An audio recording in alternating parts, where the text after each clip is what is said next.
Today I'm going to teach you the vocabulary for the excerpt, The New Wonders.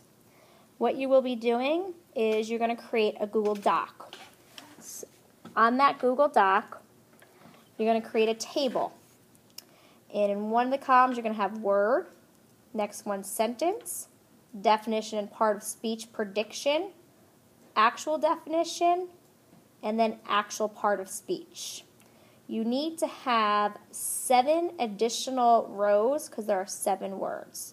So go ahead and do that now. And title it New Wonders of the World Vocabulary. You do not have to share this document with me. I don't need this. This is just for you.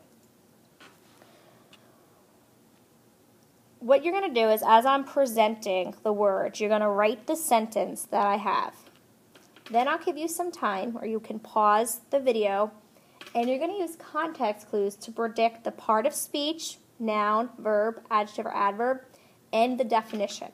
And you're going to record this prediction in the correct column. Then you're going to check to see if you were correct, and then you're going to write the definition, the part of speech. When you do this, we're going to be using context clues. We went over this a while back. There's basically a couple different types of clues. The first one are antonyms, where sometimes in the sentence they have words that mean the opposite of the word that you're unsure of. Sometimes there are synonym clues, where there are words that mean the same as the word you're unsure of. And other times there are just these little hints. It's not necessarily an antonym, it's not a synonym, there are just little hints. But you have to make sure with each one of these types of context clues, you check the sentences before and after. The other strategy you can use is substitution. When you read the sentence, you want to substitute a word that seems to make sense. Then you're going to read on. If that word does not make sense, you're going to try a different word and then read on. If that word still doesn't make sense, then at that point you would check the dictionary. So the first word is architecture. The sentence says, the Guggenheim Museum is a prime example of architecture that requires great creativity. The irregular shape and the metallic covering of the building is quite a spectacle. So I want you to pause the video, go to your Google Doc, take a guess, write the sentence first, take a guess as to what you think the definition is and the part of speech, and then unpause it and we'll go over it. So when I look at this sentence, there's a couple things that help me out. It says, the regular shape of the metallic covering of the building. So this to me is a hint.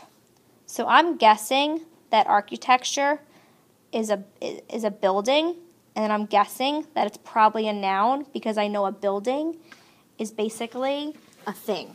So those are the clues that are helping me. And if we look, the correct answer, it is a noun, and it means buildings and other human-made structures. So another example of architecture would be the Maya pyramids that you read about. They would be the architecture from Virginia that Maurice created. So go ahead in your doc and write the correct part of speech and the correct definition. Pause if you have to. The second word is civilization. For us, the Mayans are considered an ancient civilization. In 1,000 years, we will be considered an ancient civilization. So go ahead in your document, predict what you think the part of speech is and the definition, pause it, and then come back. So when I look at this word and this sentence, the Mayas are considered something in the Mayans. The Mayans are people. Ancient in 1,000 years, we will be something maybe like civilization could possibly mean people. So then I'm thinking the part of speech might be a noun, but something that's giving me another clue as the part of speech, this word "an." So when it says "an," there has to be a noun somewhere close by that follows it. So if it says an ancient civilization, I know ancient is an adjective because it's describing this type of civilization, and I know adjectives describe nouns. So let's check our answer, and then you can record it in your Google Doc. So it is a noun, and it's a highly developed and organized society. So go ahead, pause it, and record that in your document. The next word is wonder. Usain Bolt, the fastest man in the world, is a total wonder. It is amazing a person can have such great speed. Go ahead and predict what you think the part of speech and the definition is. Pause it and then come back. So when I look at this, I'm thinking it is a total wonder. So basically what the sentence is saying is he is a wonder. So it sounds as if this is a noun. And then the next sentence says it is amazing. I don't know, but I'm thinking he is a wonder. That's describing him. So maybe this is actually an adjective. Because I'm thinking the next sentence it says it is amazing. So I'm thinking, my guess, it's an adjective, and wonder might mean something amazing. So let's check. It is actually a noun, and it's something remarkable, impressive, that causes amazement. So it's actually a noun. Go ahead and record the correct definition and part of speech, and then go on to the next one when you're ready. The next word is imposing. The Great Wall of China is one of the most imposing structures I have ever seen. The length is quite impressive. Go ahead and predict the definition and the part of speech and put it on your Google Doc, and then come back. So when I look at this, it's saying it is one of the most imposing structures. So I know a structure is a noun. So imposing is describing the structure. So then this must be, imposing must mean an adjective. The length is quite impressive. So I'm thinking this little hint here, perhaps it means imposing describes something that is impressive right here.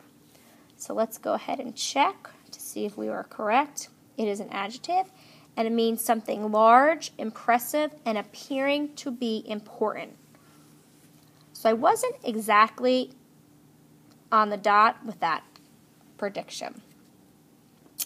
The next word is proclaim. Once research was done, CBS, that should be, proclaimed the new wonders of the world. There was much debate over this announcement. So if I look at this sentence, I'm going to try to figure out the part of speech. CBS proclaimed. So CBS is proclaiming. It seems like they're doing something. So this has to be a verb. It's an action verb. So I'm thinking the next sentence says there was much debate over this announcement. This kind of seems like a clue. So if I'm using substitution, CBS announced the new wonders. So that's my guess. I'm guessing it's a verb and it means announced. It is a verb, and the correct definition means to make a public announcement. And you have to remember, anytime a definition has the word to in front of it, it is a verb. The next word is species, which I think a lot of you already know. Not all dogs look the same, but they all belong to the same species. So I'm thinking in this particular sentence, they all belong to the same species. They all have to belong to the same thing. Something, this is probably a noun. If we're talking about dogs here, let's try to use substitution. Not all dogs look the same, but they all belong to the same type, the same group, I'm thinking. So let's check our answer. It is a noun, and it means one of the groups into which living things are classified. Go ahead and record that, and then go on when you're ready. Okay, that actually is our last one, so make sure that you include it in your Google Doc. Your guesses, the sentence, the actual part of speech, and the actual definition. And then we will practice these tomorrow.